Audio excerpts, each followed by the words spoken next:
boqolaal muslimiin oo ku dhaqan degmada Cawdaq ayaa maanta salaadii duhur ku tukatay bannaanka hore mid kamid ah masaajidada waaweyn ee ku yaala degmada Cawdaq kadib markii roobkii hore uga da'ay degmada Cawdaq ay dumiyeen masjidkani kaas oo ku socday dhisme laga waday masjidka oo iminka lagu guda jiray dayactirkiisa masjidkan oo dhismihiisu uu qaatay muddo aad u fara badan ayaa waxa ku baxay sida la sheegay qarash aad u fara badan oo ay ku sadaqaysteen dadka ku dhaqan degmada Cawdaq inkastoo uusan ka yeelaba joogin hase ahaatee haddana ay waxyeeleeyeen roobkii deegta ee iminka si isdaba joog uga da'ay degmada Cawdaq iyo waliba nawaaxigeeda oo qoyay shubkii iyo sibirkii lagu dhisay masjidkan oo ku fadhiyay qarash badan iyadoo biyihiina ay u soo galeen gudaha masjidka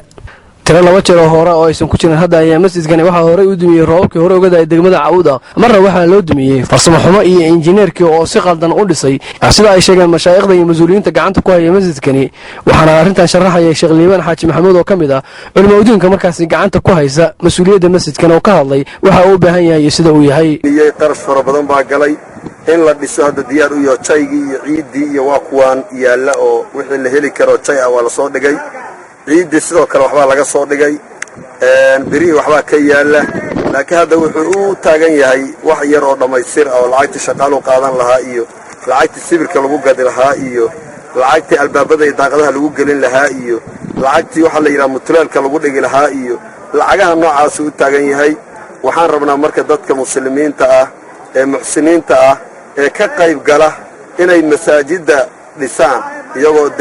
waxa fadli diinta ku soo arooray aaminsan inay nagala qayb galaan cid kastoo codkaya u gaaro oo dhawaaqaya u gaaro haddaanay guddiga masaajidka dhisaya waxaan rabnaa inay nagu tadawucaan oo samafal iyo xoolo la soo baxaan baan rabnaa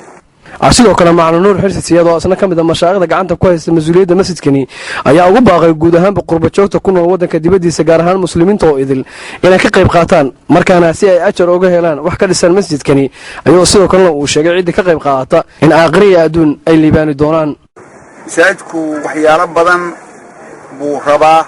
oo kharash aad u badan baa ku baxaya haddana waad aragtaan calaamadiisii meeshay marayso dayn badanna waa qabaa hadda inta idiin muuqata xoolo fara badan oo dayn ah lagu leeyahay musqulihii iyo biyihii meeshii lagu weysaysan lahaa haddii ilaa waad aragteen qaybta dambe oo markii hore la dhisay waa dabaq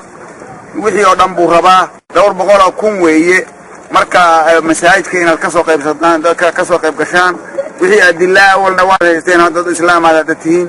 wixii adillaa oo masaajidka iyo khayriyadiisa ku saabsan waa la idin sheego sheekha idin sheego hadda meesha idin ku jirtaa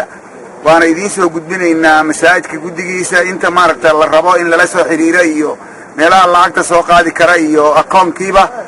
waxaanu codsanaynaa masaajidkaas intiina maqlaysa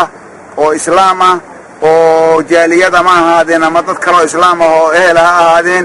inay ku soo darsadaan masjidada ku yaala degmada Cawdaq oo aad u fara badan ayaa waxay u badan yihiin kuwa yaryar oo aan qaadin dadka marka laga rabo masjidkan oo ah kan ugu weyn oo ku yaala gudaha magaalada Cawdaq oo aadna ugu dhow dadka xilliga salaada marka la gaaro maadaama masaajidada badankooda ay ku yaalaan xaafadaha iyo duleedka degmada Cawdaq oo aysan dadku ka gaarin salaadaha jameecadaha inkastoo in badan loo dhabar adeegay in mar uu hirgalo masjidkani lagana soo jeedo dhismihiisa ayaa waxa ay noqotay mid suurtagal weeday kadib markii uu baahday qarash aad u fara badan ka qayb qaadashada iyo dhismaha masjidkani waxa uu anfacayaa cid kasta oo markaasi gacan ka geysata dhismihiisa waana tilaabo anfac iyo waliba sadaqo u galaysa qof kasta oo muslim ah isla markaana doonaya inuu ku sadaqaysto masjidkani taasoo u hirgelinaysa sadaqada midda aakhiriya adduun qofka anfacaysa markuu ka qayb qaato masjidkani Maad Xasan Diini TV-ga caalamiga Universal Cawdaq